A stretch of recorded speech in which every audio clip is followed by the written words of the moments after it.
Forget about others. If you learn to be loving by your own nature, not because of somebody else or something else, if you just become love, not love somebody, then you will know the nature of love. If you love somebody, it's a fickle happening, because no human being will happen 100% the way you want them. Every human being on this planet is going to disappoint you, believe me. Not because they'll do something wrong, because nobody can fulfill the unrealistic expectation you have of them. It's simply not possible. Have you been able to fulfill anybody's expectation, I'm asking you, entirely? Partially, but never entirely, isn't it?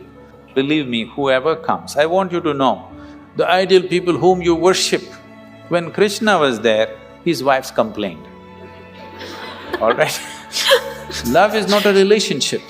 A relationship is a different thing. Love is a certain sweetness of your emotion. Whether you look at a tree, or a dog, or a man, or a woman, or a child, or just at the sky, why can't you look at it lovingly? Because it's not about loving the sky, it's about the sweetness of your emotion. If your emotions are sweet, whatever you look at it in a certain way. Right now you have nasty emotions, whatever you look at it in a different way. So you have always associated love with somebody. No, this is not about somebody. Love is not something that you do, it is something that you can become. If you're willing, you can become love, you can make your emotion into a very sweet space. If you make your body very pleasant, it becomes pleasure.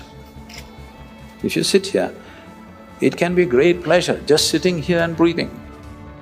If your mind becomes pleasant, we say this is joy. If your emotions become pleasant, we say this is love. If your very life energies become pleasant, we say this is blissfulness, this is ecstasy. If your surroundings become pleasant, we call that success. Now you're calling your success with somebody as love, that's a mistake. You have a success story with somebody, you're calling that love. No, that is actually success, because that needs lots of management. But for you to be loving, there is no management. If you just make your emotions sweet, your emotions are sweet and it's beautiful to be like this. It's not about anybody. If somebody comes, we can share it. If nobody comes, you can sit here with your eyes closed and still be loving, what's the problem? It is not about somebody, it's not an action, it is not something that you do, it is something that you can become.